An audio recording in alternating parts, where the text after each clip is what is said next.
أعوذ بالله من الشيطان الرجيم. بسم الله الرحمن الرحيم. إنا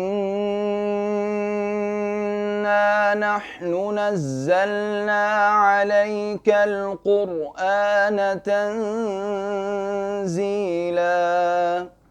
فاصبر لحكم ربك ولا تطع منهم آثما أو كفورا واذكر اسم ربك بكرة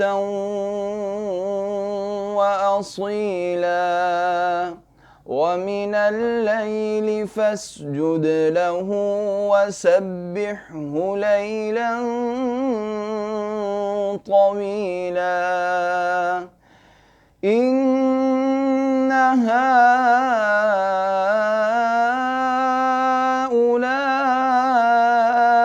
يحبون العاجلة ويذرون وراءهم يوما ثقيلا نحن خلقناهم وشددنا أسرهم وإذا شئنا بدلنا أمثالهم تبديلا إن هذه تذكرة فمن شاء اتخذ إلى ربه سبيلا وما تشاءون إلا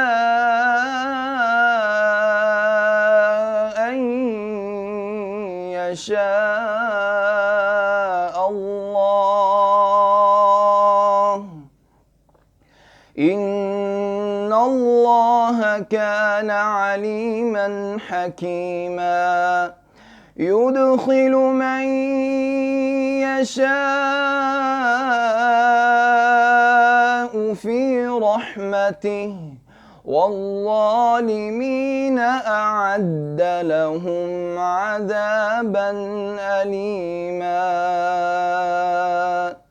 صدق الله العظيم.